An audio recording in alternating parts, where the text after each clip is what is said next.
मैं अनुरोध करूंगा इसी स्वागत की कड़ी में हमारे चारों जिलाध्यक्ष साथी आ जाएं और स्मृति भेंट करके हमारे मुख्य अतिथि महोदय हमारे नेता आदरणीय आकाश आनंद जी को स्मृति चिन्ह भेंट करके स्वागत करेंगे।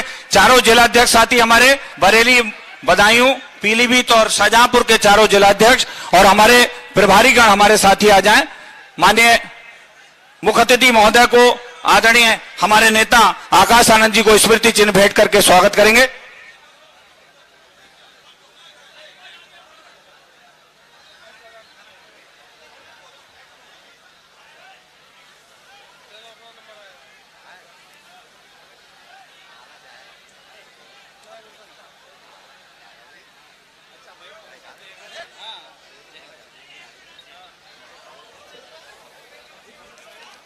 जैसा कि आप सभी को बहुत देर से इंतजार था, अब मैं इससे पहले कि हमारे मुख्य अतिथि हमारे नेता आदरणीय आकाश आनंद जी आपसे मुखातिब हों, मैं दो शब्दों के लिए उनके स्वागत के लिए अनुरोध करूंगा हमारे प्रभारी आदरणीय शमसुद्दीन राय साहब से कृपया दो शब्द माइक पर आकर हम सभी के बीच में हमारा मार्गदर्शन करें। हमारे रवि मौर्य जी उन्हें चांदी का मुकुट भेंट करके स्वागत कर रहे हैं। रवि मौर्य जी मंडल के प्रभारी हैं।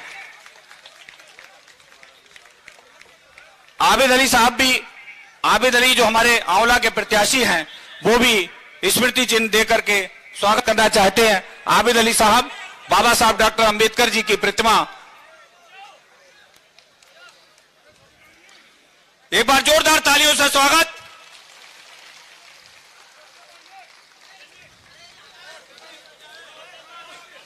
भाई शोर नहीं, शोर नहीं, शोर नहीं। और ये पत्रकार गैलरी छोड़ देना, आप सभी साथियों से अनुरोध है, पार्टी के जितने भी साथी हैं पत्रकार गैलरी खाली कर देना। मैं अनुरोध करूंगा आदरणीय अब बहुत ही अदब और सम्मान के साथ माननीय मुख्य अतिथि महोदय को बुलाने से पहले मैं चाहूंगा हमारे प्रभारी आदरणीय शमसुद्दीन राय साहब दो शब्द कहकर उनका स्वागत करेंगे। आदरणीय शमसुद्दीन राय साहब।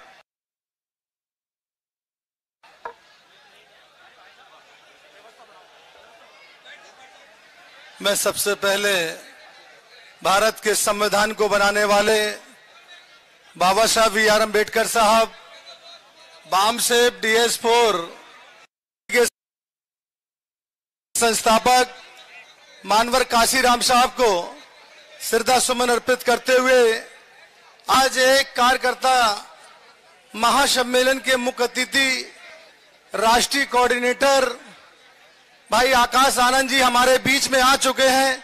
हम इस मंडल की ओर से और आप सब जन समूह की ओर से जोरदार ताली बजाकर स्वागत करते हैं, इस्तकबाल करते हैं, खैर मकदम करते हैं। साथियों, ये 24 जनसभा है, ये दिशा और दशा दोनों बदलती है। मंच पर हमारे जितने भी जिम्मेदार साथी बैठे हैं, हमारे बीच में मंडल के प्रभारी, जिले के सभी जिला अध्यक्ष, विधानसभा के सभी विधानसभा अध्यक्ष के साथ साथ बूथ और सेक्टर से जिम्मेदार साथी आए हैं, उनका भी मैं जोरदार स्वागत करता हूं, इस्तकबाल करता हूं। बड़े तादाद में आप लोग आए हैं। साथियों, मैं आपके बीच में और आकाश आनंद जी के बीच में कोई वादा डालना नहीं चाहता हूं। मैं इतना कहना चाहता हूं कि आप लोग जिस जोश और खरोश के साथ यहां आपको अपनी रैली में कामयाब करने के लिए आए हैं, अब मेरी आपसे एक अपील है कि इसको चुनाव में यहां से संकल्प लेकर जाएंगे।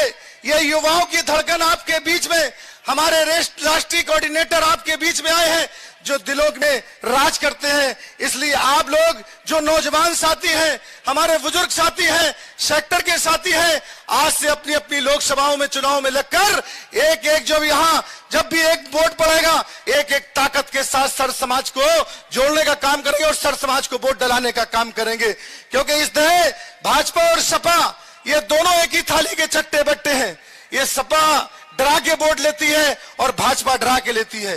भाजपा हिंदू भाई को डरा के मुसलमानों का डर दिखाती है और समाजवादी पार्टी भाजपा का डर दिखा के वोट देती है। इसलिए ऐसे बहरूपियों को आप लोगों को मुंह तोड़ जवाब देना है। इस बार बरेली मंडल में हमारी जितनी भी लोकसभा सीटें हैं सबको जीत कर आना है। इसी अंदाज के साथ ही आवाज के साथ मैं अपनी बात को विराम देता हूं और मैं गुजारिश करता हूं कि आप हमारे बीच में राष्ट्रीय कोऑर्डिनेटर आए, उनको अपने क्योंकि बीच में जाम मिल गया था, बहुत बड़ा जाम था, लेकिन हम लोग रास्ता निकालते हुए चले आए आपके बीच में। अब मैं इसी अंदाज के साथ अपनी बात को विराम देते हैं। जय भीम, जय भारत, खुदा हाफिज। हमारे वाल्मीकि समाज के प्रतिनिधि हमारे ऋषिपाल वाल्मीकि जी एक स्मृति चिन्ह भेंट करना चाहते हैं, ऋषिपाल वाल्मीकि जी। और उसके बाद मैं माननीय मुख्यातिथि महोदय को अनुरोध करूंगा कि हम सभी का मार्गदर्शन करें। बहुजन समाज पार्टी जिंदाबाद, बहुजन समाज पार्टी जिंदाबाद, बहन कुमारी मायावती जी जिंदाबाद, बहन कुमारी मायावती जी जिंदाबाद, माननीय आकाश आनंद जी जिंदाबाद। बहुत बहुत धन्यवाद।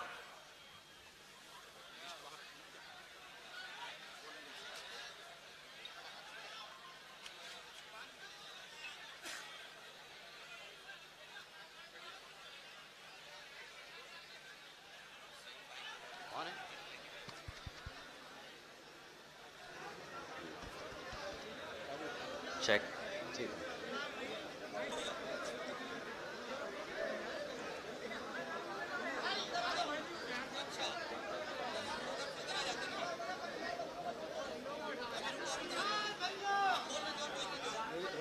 नहीं नहीं नहीं, पीछे पीछे रहिए। Thank you. जय भीम, सलाम साथियों, और मेरा आप सभी को प्रणाम। साथियों, इससे पहले मैं आप सबके बीच में अपनी बात रखूं, मैं यहां मौजूद सभी माताएं, बहनें, बड़े बुजुर्ग और युवा साथियों का, जो पिछले 3-4 घंटे से हमारा यहां इंतजार कर रहे हैं, गर्मी में बैठे हैं हमें सुनने के लिए, आप सभी का मैं तहे दिल से धन्यवाद करता हूं। साथियों, साथ ही साथ आज यहां मंच पे मौजूद सभी छोटे बड़े नेता, सभी पदाधिकारीगण, आप सभी का भी मैं तहे दिल से धन्यवाद करता हूं कि आपने आज की जनसभा को इतनी अच्छे से सक्सेसफुली और इतने ऑर्डर से एग्जीक्यूट किया है। साथियों, सबसे पहले मैं अपने सभी संतों, गुरुओं, महापुरुषों को, जिसमें खासकर महात्मा ज्योतिबा फूले, छत्रपति शाहूजी महाराज, नारायण गुरु, पेरियार रामास्वामी जी, बाबा साहब डॉक्टर भीमराव अंबेडकर जी एवं मान्यवर साहब श्री काशीराम जी को नमन करता हूं। साथियों, इससे पहले मैं इस लोकसभा के संबंध में जरूरी बातें रखने से पहले मैं यहां बहुजन समाज पार्टी की राष्ट्रीय अध्यक्ष व उत्तर प्रदेश की 4 बार मुख्यमंत्री व पूर्व सांसद आदरणीय बहन कुमारी मायावती जी को नमन करते हुए उनका तहे दिल से आभार व्यक्त करता हूं। साथियों, जिन्होंने अपनी पूरी जिंदगी बामसेफ, DS4 व BSP के जन्मदाता एवं संस्थापक मान्यवर साहब श्री काशीराम जी के बताए हुए रास्ते पर चलकर परम पूज्य बाबा साहब डॉक्टर भीमराव जी के मानवतावादी व आत्मसम्मान एवं स्वाभिमान के मूवमेंट के कारवा को अपने आजीवन त्याग, तपस्या व कड़े संघर्ष के जरिए नई राजनीतिक ऊर्जा, शक्ति व पहचान देने का काम किया है तथा उत्तर प्रदेश जैसे विशाल व महत्वपूर्ण राज्य में 4 बार अपनी पार्टी BSP के नेतृत्व में सरकार बनाकर खासकर बहुजन समाज के लिए ऐसी मिसाल बन गई हैं, जिनसे प्रेरणा लेकर आज करोड़ों लोग यहां पर सामाजिक परिवर्तन व आर्थिक तरक्की से प्रभावित होकर BSP मूवमेंट से जुड़ चुका हूं और उनके पद चिन्हों पर चलकर उस मिशनरी दायित्व, कर्तव्य व फर्ज को पूरी कोशिश करूंगा निभाने की, जिसके लिए बहुजन समाज के मसीहा परम पूज्य बाबा साहब डॉक्टर भीमराव अंबेडकर जी आजीवन कड़ा संघर्ष करते रहे।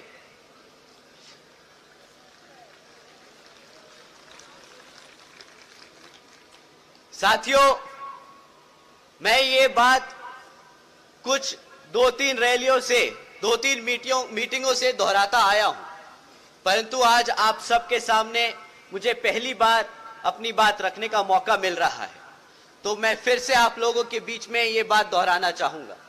साथियों, विपक्षी पार्टियां, उनके चमचे हमारी पार्टी के कैडर को, हमारे लोगों को, हमारे कार्यकर्ताओं को भ्रमित करने की कोई कसर नहीं छोड़ते। हमारे कार्यकर्ता, हमारे वर्करों को डीमोरलाइज करने में कोई कसर नहीं छोड़ते। सबसे ज्यादा तकलीफ हमारे कार्यकर्ता को तब होती है जब उन्हें सुनने को मिलता है कि भाई हाथी किताबों के बोझ से दब रहा है, इस पे एक फाइनेंशियल बर्डन बहुत ज्यादा है। परंतु साथियों, ऐसी कोई बात नहीं। आप लोगों ने इलेक्ट्रल बॉन्ड्स के बारे में सुना होगा, आप लोगों ने क्या उसके बारे में जानकारी है? साथियों, जिनको उसके बारे में जानकारी है अपने हाथ उठाएं। आधे पंडाल में हाथ उठे हैं, आधे में नहीं। तो साथियों, मैं आप लोगों से इलेक्ट्रल बॉन्ड्स के बारे में बात करता हूं क्योंकि वो इन किताबों से जुड़ा है। साथियों, पिछले 6 सालों में 25 राजनीतिक दलों को इन इलेक्ट्रल बॉन्ड्स के द्वारा बड़े बड़े धरना सेठों से, उनकी कंपनियों से इनको इलेक्ट्रल बॉन्ड्स के द्वारा चंदा मिला। आपको पता है कि इन 25 राजनीतिक दलों को पिछले 6 साल में कितना चंदा मिला? साथियों, 16,500 करोड़ रुपए इन 25 राजनीतिक दलों को मिले। परंतु आप जानते हैं इन 25 राजनीतिक दलों में किन किन का नाम था और किन का नहीं? साथियों, बीजेपी से लेकर समाजवादी पार्टी तक का नाम था, परंतु इसमें आपकी बीएसपी का नाम नहीं था।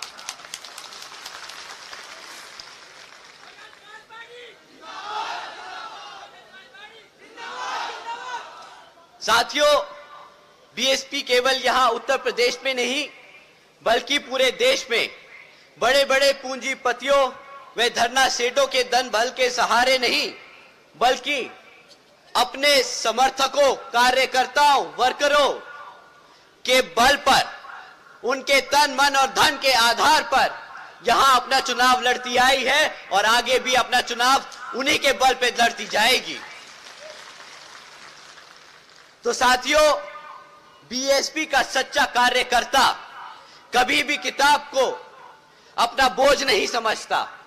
बीएसपी का सच्चे कार्यकर्ता उसको अपना कर्तव्य समझता है, क्योंकि वो जानता है कि इसी किताब की वजह से बीएसपी का मूवमेंट, बाबा साहब का मूवमेंट, मान्यवर साहब की जिंदगी का मिशन आगे बढ़ता जाएगा।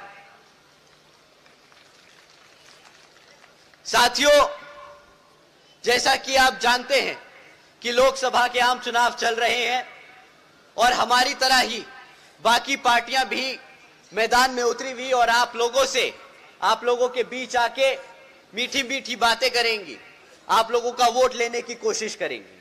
परंतु साथियों, मैं आप लोगों से एक बारी ये दरख्वास्त करता हूं कि इस बारी किसी भी नेता को अपने बीच में बैठने से पहले, अपने बीच में बोलने से पहले उससे 10 सवाल कीजिएगा, उससे पिछले 10 सालों का सवाल कीजिएगा।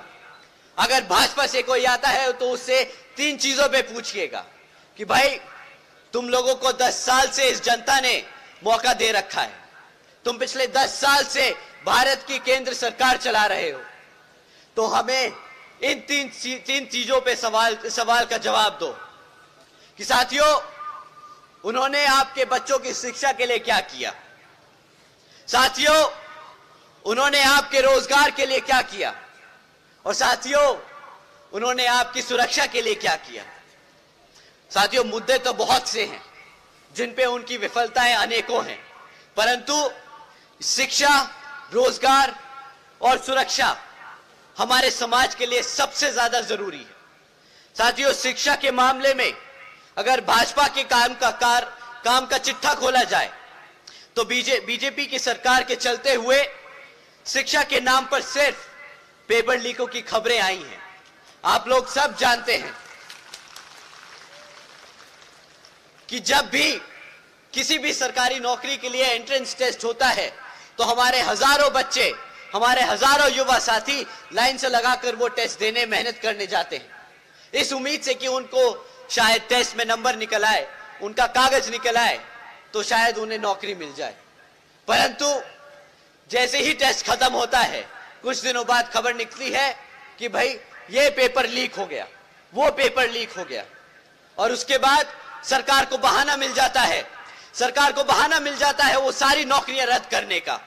साथियों, वो लोग बहाना ढूंढते हैं, आपको किसी तरह रोजगार न मिल पाए वो बहाना ढूंढते हैं। साथियों, बीजेपी की सरकार चलते हुए आज 8वीं कक्षा के आधे से ज्यादा बच्चे प्लस माइनस नहीं कर पाते। साथियों,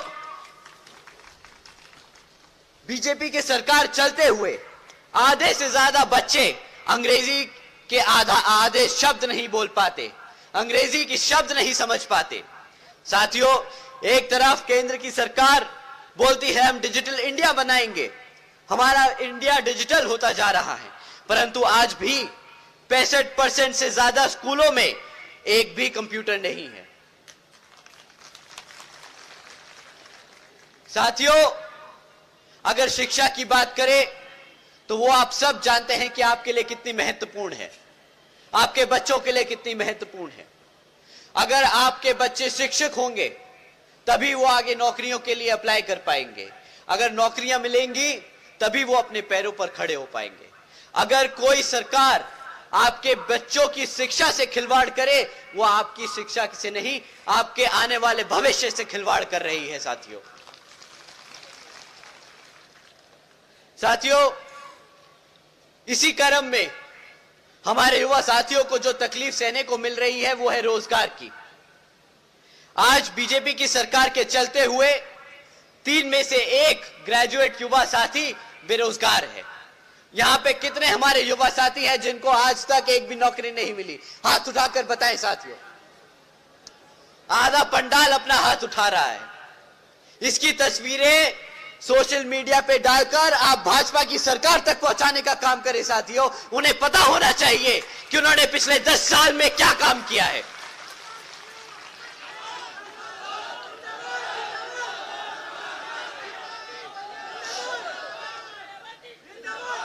साथियों, पिछले 10 सालों में सरकारी नौकरियों को तो अता पता नहीं, अगर प्राइवेट सेक्टर में कहीं एक आधी नौकरी निकल भी जाती है तो वहां पर भी 10-10 नौकरियों के लिए 10-10 हजार लोग अप्लाई कर रहे होते। कहां से मिलेगा रोजगार? कहां से आपके बच्चे अपने पैरों पर खड़े हो पाएंगे? बताइए साथियों। आपको मैं एक खबर सुनाता हूं, यह अभी कुछ महीने पहले न्यूज़पेपर में हेडलाइंस थी। 90,000 से ज्यादा पीएचडी स्कॉलर्स, इंजीनियर्स और ग्रेजुएट्स युवा साथियों ने क्लास 4 की नौकरी के लिए अप्लाई किया। अगर क्लास 4 की नौकरी के लिए पीएचडी स्कॉलर्स को अप्लाई करना पड़ रहा है तो साथियों, नौकरियों का कितना बुरा हाल है इस देश में, यह आप सब बखूबी जानते हैं। जब नौकरियां नहीं होंगी तो सरकार अपनी जनता को कैसे शांत रखेगी? आपका दिमाग, आपका ध्यान कैसे भटकाएगी? आप जानते हैं इन भाजपा के लोगों ने क्या नया स्कीम निकाला? इन्होंने नई स्कीम निकाली है कि आज ये लोग फख्र से बताते हैं कि 80 करोड़ से ज्यादा लोगों को ये मुफ्त में राशन की देने का काम कर रहे हैं। साथियों, केंद्र की सरकार के बड़े छोटे नेता सब लोग मंच पे खड़े होकर बड़े फख्र से कहते हैं कि मित्रों, हमने आज बीजेपी की सरकार चलते हुए 80 करोड़ से ज्यादा देशवासियों को मुफ्त में राशन देने का काम किया है। अब यहां पे कोई भी बच्चा, कोई भी बहन, कोई भी बड़ा बुजुर्ग, कोई भी युवा साथी ये समझ सकता है कि अगर 80 करोड़ से ज्यादा लोगों को मुफ्त में राशन लेने की जरूरत पड़ रही है तो उसके घर में न कमाने का कोई साधन है, न कोई काम करने का कोई रही है, तो उसके घर में न कमाने का कोई साधन है, न कोई काम करने का कोई तरीका है उसके पास।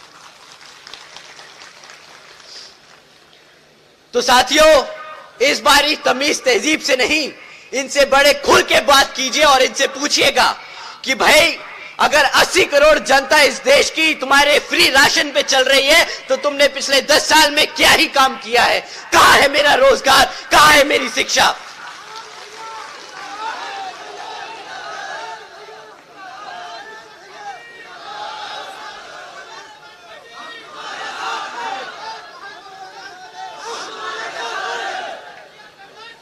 साथियों, दूसरा सवाल, इसी 80 करोड़ की स्कीम पर, इसी राशन की, फ्री राशन की स्कीम पर आपको दूसरा सवाल इनसे पूछना होगा कि भाई ये 80 करोड़ लोगों को फ्री में राशन बांटने की कीमत क्या है?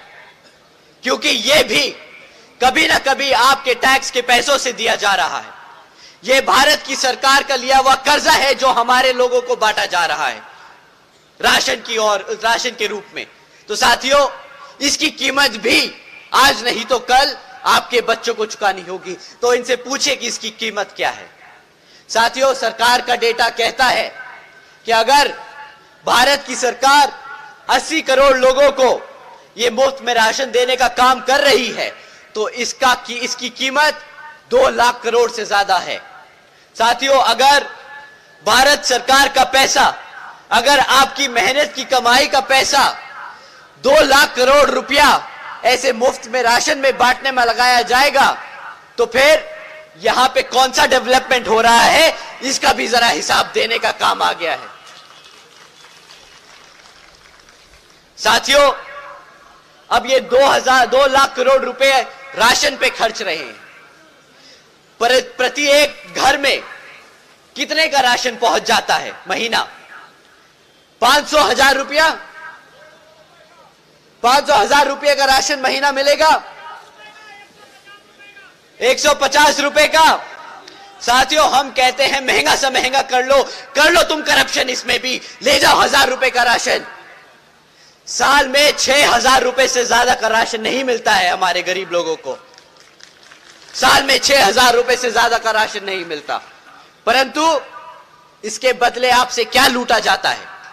अगर क्लास 4 की भी नौकरी दे देते तो महीना 15-20 हजार रुपया तो मिलता। साल का 2.5 लाख रुपया मिलता आपको।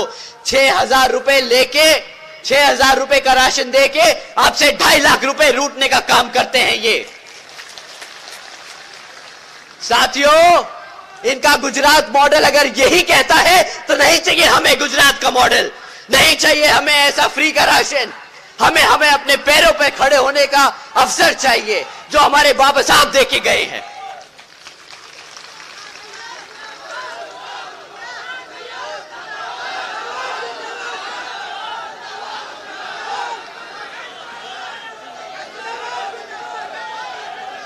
साथियों, ना ये आपके बच्चों को शिक्षा दे पाए, ना हमारे युवा लोगों को रोजगार दे पाए।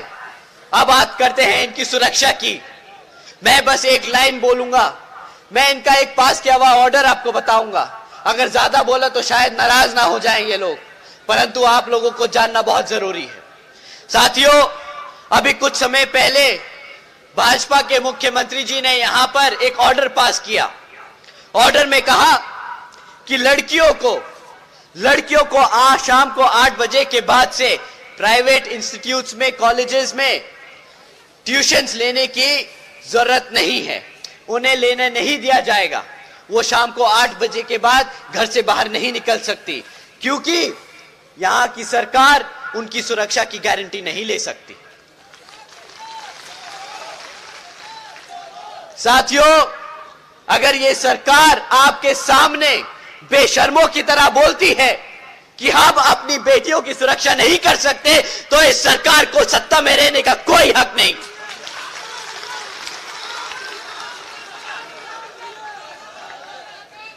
ना ये सुरक्षा दे पाए, ना ये शिक्षा दे पाए, ना ये रोजगार दे पाए। किस बात का अखंड भारत की बात करते हैं ये लोग? कहां से बनेगा अखंड भारत जब आप अपने लोगों को, अपनी जनता को सुरक्षित नहीं रख सके? आप लोगों ने धोखा नहीं दिया है, आप लोगों ने हमारी जनता को धोखा नहीं दिया है, आप लोगों ने गद्दारी की है। आपसे बड़ा देशद्रोही नहीं अगर आप अपनी आवाम को अपने पैरों पर नहीं खड़ा कर सकते। साथियों, ना सुरक्षा दे पाए, ना शिक्षा दे पाए, ना रोजगार दे पाए। जिन लोगों के सर पे छत थी वो भी छीन ली। ये सरकार गर्व से बोलती है कि हमारी सरकार तो बुलडोजर की सरकार है। हमारी जनता ने, हमारी भोली जनता ने इसलिए आपको वोट नहीं डाला था, इसलिए आपको वोट नहीं डाला था कि आप हमारे घर उखाड़ दें, अपनी बुलडोजर हमारे लोगों की छत उखाड़ने का इस्तेमाल करें।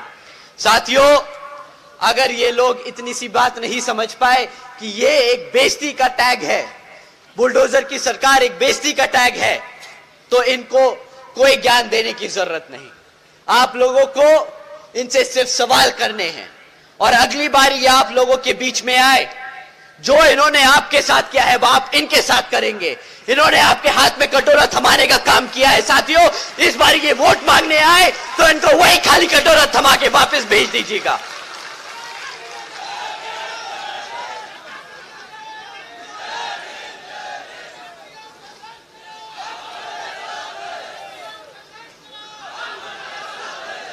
अब साथियों, इन्होंने आपको पढ़ने नहीं दिया, इन्होंने आपको रोजगार नहीं दिया।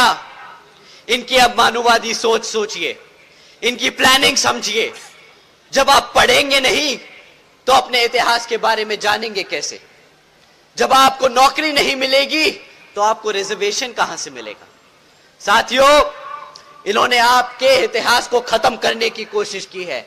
अगर ये पार्लियामेंट में आपका संविधान नहीं बदल सकते तो ये इस तरीके से आपका भविष्य खत्म करने की कोशिश कर रहे हैं।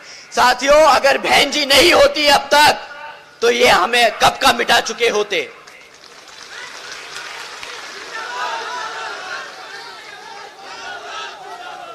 साथियों, इस बार आने वाले लोकसभा आम चुनाव में आप लोगों को इनको खदेड़ के भगा देना है मैदान से और हाथी वाले निशान के सामने वाला बटन दबाकर यहां बहन जी के हाथ मजबूत करने का काम करना है।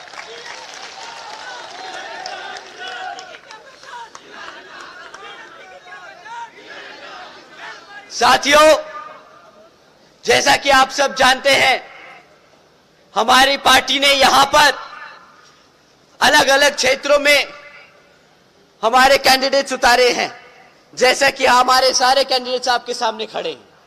साथियों, ये आज से नहीं, बहुत सालों से आप लोगों के बीच में रहकर काम कर रहे हैं।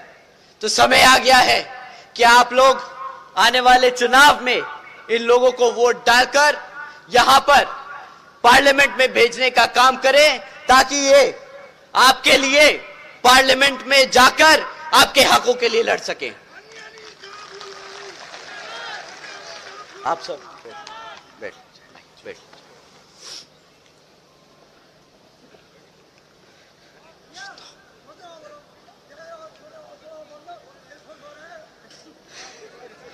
अभी मेरा भाषण खत्म नहीं हुआ साथियों, अभी तो बेइज्जती करना बाकी है, प्यार प्यार से करेंगे।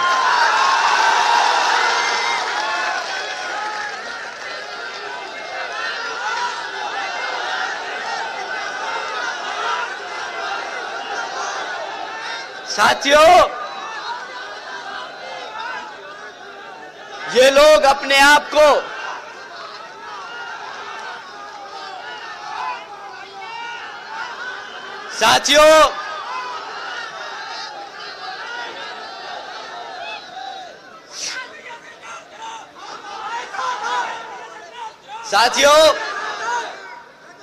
ये लोग अपने आप को बहुत समझदार समझते हैं। ये बोलते हैं कि भारत ने गुजरात का मॉडल फॉलो किया और भारत को $5 ट्रिलियन की इकोनॉमी बनाने का काम कर रहे हैं।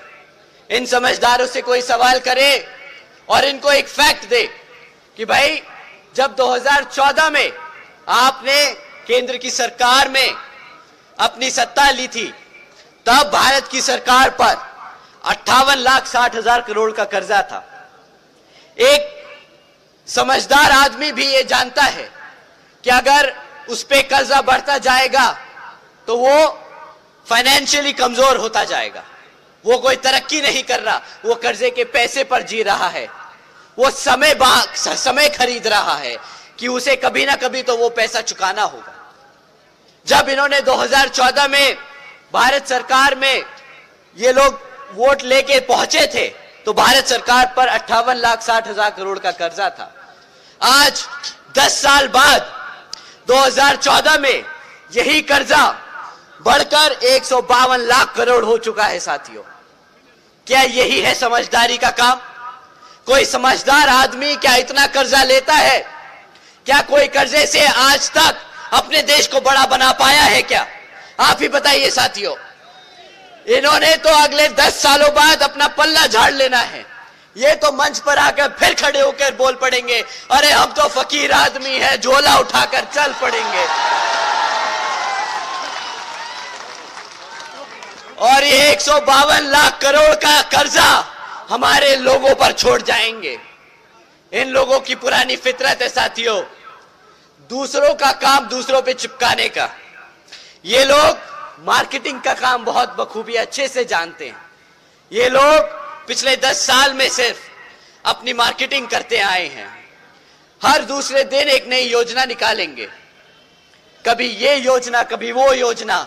जब योजनाओं के आइडिया खत्म हो जाएंगे तो योजना 2.0, योजना 3.0, योजना 4.0, इनकी योजनाएं नहीं खत्म होंगी साथियों। पर हकीकत में उन योजनाओं का जमीनी स्तर पे कोई फायदा नहीं। वो योजना के लिए अगर 100 रुपए लगाने को रखते हैं बजट में, तो उन 100 रुपए में से 10 रुपए जमीन पर आते हैं। 90 रुपए ये अपनी मार्केटिंग एजेंसीज को देते हैं ताकि गांव-गांव तक इनका वो मैसेज जाए। अरे गांव तक मैसेज पहुंचाना नहीं, वो योजना का काम कराना होता है ताकि आपका गरीब आदमी आपके मेहनत कमाए हुए पैसे से उसका फायदा हो सके। ये मॉडर्न इंडिया की मॉडर्न मार्केटिंग एजेंसी है साथियों।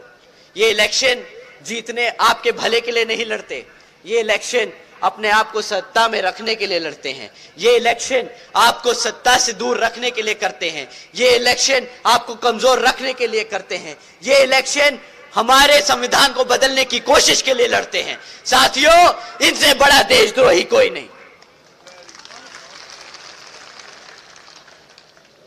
साथियों, अगर ये भाजपा का हाल है तो यहां उत्तर प्रदेश में एक लाल टोपी वाले भी हैं।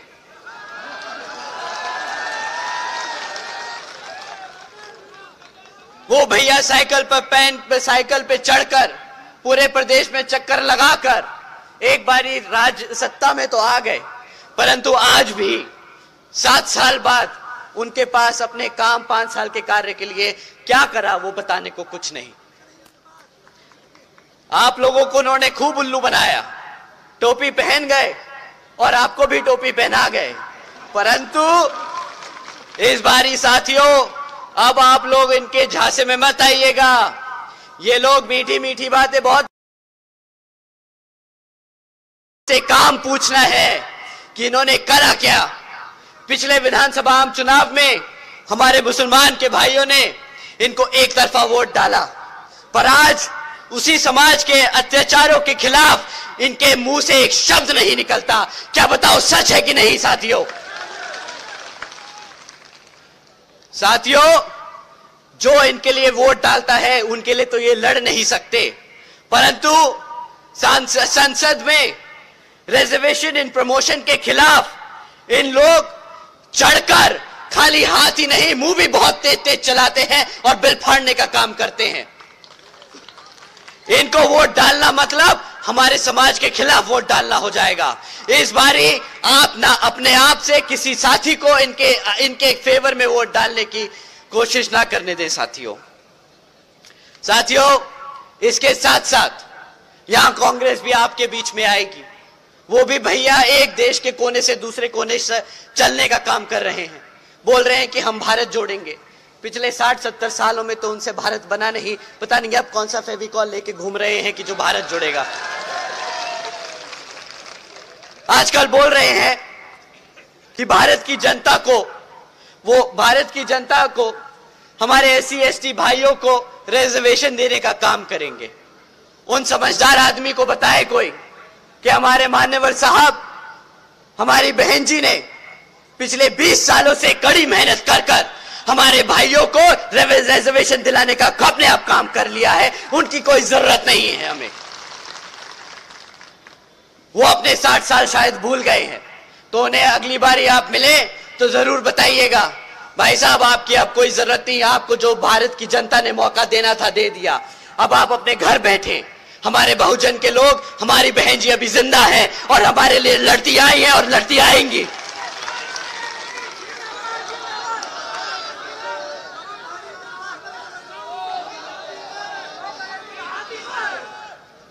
सही कहा। एक बार वो नारा जरूर दे दीजिए। आइए साथियों,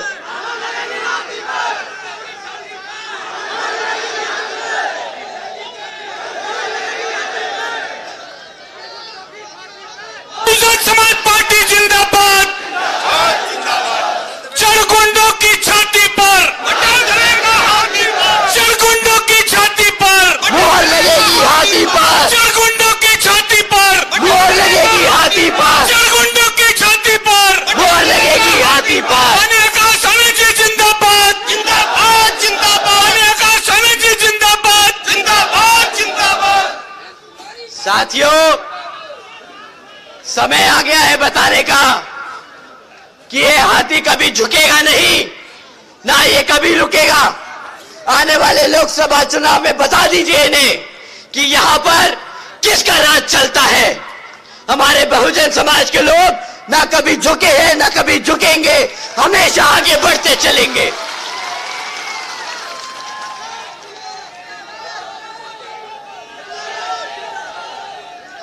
साथियों, मैंने आप सबका बहुत समय लिया, इन सब के बारे में बहुत बात कर ली, परंतु अब आपको बहन जी के कामों के बारे में बात करते हैं, उनके कामों के बारे में बताते हैं, ताकि आप समाज में जाएं तो उनके कामों के बारे में बताएं।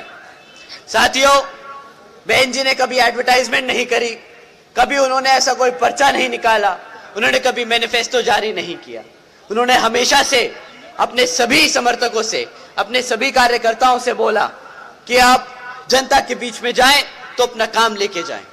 क्या आपने करा क्या है अपने 5 साल के शासनकाल में? साथियों, उन्हीं में से कुछ मैं आपके सामने रखता हूं। साथियों, बहन जी के गवर्नेंस मॉडल के तहत यहां बसपा की सरकार ने महामाया गरीब बालिका आशीर्वाद योजना के तहत चलकर बहन जी ने 3,25,000 बच्चियों को 1-1 लाख रुपए देने का काम किया है। साथियों, देश में पहली बार ऐसा हुआ कि घर में लड़की पैदा होते ही एक लखपति बन गए, चाहे वो किसी भी जाति, किसी भी समाज, किसी भी आर्थिक स्थिति से गुजर रही हो। गरीब की बेटी लखपति बनी है। हमारी बहन जी ने फ्री में कभी 2-2.5 हजार रुपए का राशन नहीं दिया, उन्होंने सीधा अपनी बच्चियों को लखपति बनाने का काम किया। साथियों, बहन जी के गवर्नेंस मॉडल के तहत बसपा की सरकार में सावित्रीबाई फुले बालिका शिक्षा योजना भी चलाई गई।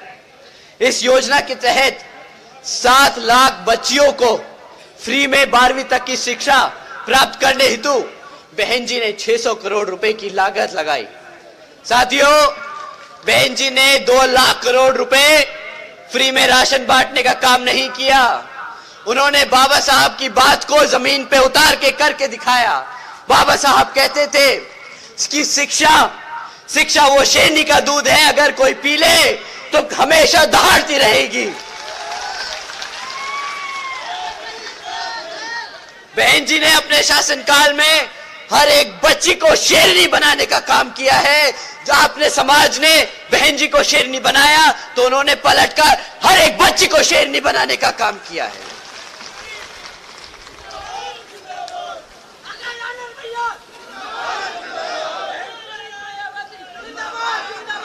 साथियों, इसी क्रम में आगे चलते हुए बहन जी के मॉडल ऑफ गवर्नेंस के तहत बसपा की सरकार ने प्रदेश के कई व्यवसायिक technical institutes, engineering colleges, polytechnic एवं इंडस्ट्रियल इंस्टीट्यूट्स में अन्य पिछड़े वर्गों के छात्रों के लिए 27% सीटों की आरक्षण तय किया। उन्होंने साथ ही साथ देश में पहली बार सरकारी कॉलेजेस के सरकारी हॉस्टल्स में 27% हमारे पिछड़े साथियों के लिए, पिछड़े समाज के साथियों के लिए सीट का रिजर्वेशन किया। साथियों, उन्होंने खाली कॉलेजेस और इंस्टीट्यूट्स नहीं बनाए, उन्होंने हमारे समाज को उसमें पढ़ने लिखने के लिए भी मदद की। वो चाहती थी कि हर समाज का बच्चा पढ़ लिख कर आगे बढ़े। उन्होंने खाली स्कूल बनाकर उसमें टीचर्स भरने का काम नहीं किया। उन्होंने कभी भी और सरकारों की तरह खाली स्कूल नहीं बनाए, उन्होंने उसमें शिक्षक भी भरे ताकि बच्चे पढ़ सके उधर। साथियों, बहन जी के गवर्नेंस मॉडल के तहत बसपा की सरकार ने, प्रदेश ने अपने शासनकाल में 12,500 करोड़ की लागत से हमारे SC ST व OBC साथ साथ आदिवासी समाज के परिवारों को 3,50,000 से ज्यादा परिवारों को अपना खुद का घर देने का काम किया।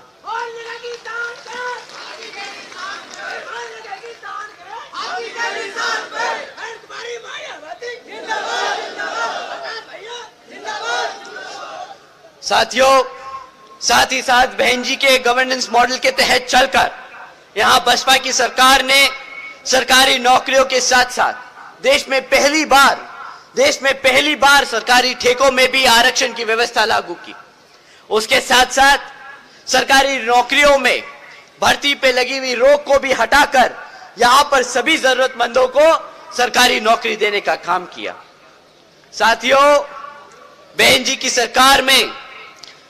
जी की सरकार में कृषि एवं संबंधित कार्यों में मिनिमम वेजेस को 55 रुपए से बढ़ाकर 100 रुपए प्रतिदिन करने का काम किया है और अन्य पिछड़े वर्गों के लोगों की क्रीमी लेयर की वार्षिक आय 3 लाख रुपए से बढ़ाकर 5 लाख रुपए करने का काम किया।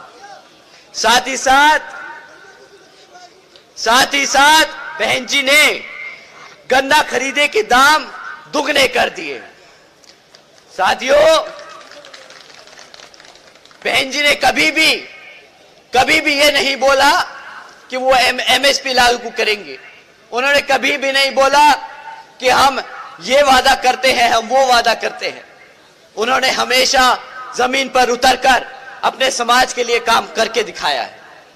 साथियों, इसके साथ साथ बहन जी ने अपने शासनकाल में 90,000 से ज्यादा अधिक शिक्षकों को सरकारी नौकरी दी। स्कूल बनाए तो वहां पे टीचर्स की भी भर्ती करी ताकि हमारे समाज पढ़ सके। 1 लाख से अधिक सफाई कर्मचारियों को नौकरी देने का काम किया। 2 लाख से अधिक नौजवानों को पुलिस फोर्स में भर्ती किया और 6 लाख से अधिक हमारे अपर कास्ट समाज के गरीब भाइयों को भी विभिन्न विभागों में सरकारी नौकरी देने का काम किया है। साथियों, बहन जी के गवर्नेंस मॉडल के तहत चलकर ही हमारी सरकार देश के हर एक समाज के लोगों को अपने पैरों पर खड़ा कर उसको स्वाभिमान से जीने का अधिकार दिलाने का काम करेगी। तो साथियों, इन्हीं जरूरी बातों के साथ ही अब मैं आप सभी लोगों से मेरे साथ साथ खासकर आदरणीय बहन कुमारी मायावती जी की भी यही विशेष अपील है कि इस समय देश में हो रहे लोकसभा आम चुनाव में आप सभी लोग हर मोर्चे पर सावधान रहें। आपका वोट बहुत कीमती है साथियों। आपके वोट को कोई खरीद ना सके, आपके वोट को कोई लूट ना सके, आपके वोट को कोई खराब होने ना दे। साथियों, जाति बिरादरी, धन बल, मंदिर मस्जिद या किसी भी भावना भगवान आदि के नाम पर कोई स्वार्थी आदमी आप लोगों को फंसा न ले और आपके वोट का दुरुपयोग ना करे। आप लोगों को संभल के रहना होगा, क्योंकि देश के हर एक महिला, हर एक पुरुष, हर एक युवा साथी को यह अधिकार यहाँ परम पूज्य बाबा साहब डॉक्टर भीमराव अंबेडकर जी की अति महत्वपूर्ण देन है। साथियों, इसी वोट से आप उस सत्ता पे ताबीज हो सकते हैं, उसी सत्ता की चाबी ले सकते हैं। तो साथियों, मैं आप सब से यही खास अपील करता हूं कि साथियों, ये समय आ गया है कि आप सब आपस में गलतफहमियों को दूर करें, आपस के झगड़े को छोड़ दें, एक तरफ करें और आने वाले इस लोकसभा आम चुनाव में यहां जिन ही क्षेत्रों में बीएसपी के लोकसभा के उम्मीदवार चुनाव लड़ रहे हैं तो उन्हें आप लोग वोटिंग मशीन के पर बीएसपी के हाथी के चुनाव चिन्ह को सामने वाला बटन दबाकर यहां बहन जी के हाथों को मजबूत करने का काम करें। और इसके लिए इसके लिए मैं यहां अपने युवा साथियों को बोलूंगा, आप लोग बढ़ चढ़कर इसमें अपना हिस्सेदारी निभाएं और अपने सभी बड़े बुजुर्गों को लेके जाएं और वोट डाल के आएं। इसी के साथ साथ मैं आज यहां मौजूद दोबारा से यहां पर सभी बड़े बुजुर्ग, माताएं, बहनें, युवा साथी, मीडिया बंधु, हमारे सभी छोटे बड़े पदाधिकारी, आप सभी को तहे दिल से धन्यवाद करता हूं। और आज यहां हमारे बीवीएफ के जवान साथी भी हैं। आप लोगों ने जिस तरीके से इस मीटिंग को कंडक्ट किया, लॉ एंड ऑर्डर मेंटेन करके रखा, आप सभी को मैं तहे दिल से धन्यवाद करता हूं। जय भीम, जय भारत। बहुत बहुत धन्यवाद। बरली जनपद में अपना कीमती समय देने का हमारे पार्टी के राष्ट्रीय कोऑर्डिनेटर श्री आकाश आनंद जी का। आज मैं इस मंच के माध्यम से कुछ घोषणा करना चाह रहा हूं जो पार्टी ज्वाइन कर रहे हैं। गौरव जायसवाल जी जिला कोषाध्यक्ष समाजवादी पार्टी छोड़कर बहुजन समाज पार्टी की सदस्यता ग्रहण कर रहे हैं। मुदित प्रताप सिंह पति जिला पंचायत सदस्य वार्ड नंबर 40 आंवला से बहुजन समाज पार्टी की सदस्यता ग्रहण कर रहे हैं। प्राची सिंह जिला पंचायत सदस्य वार्ड नंबर 40 आंवला से बहुजन समाज पार्टी सदस्यता ग्रहण कर रहे हैं। मैं इनका बहुत बहुत आभार और स्वागत करता हूं।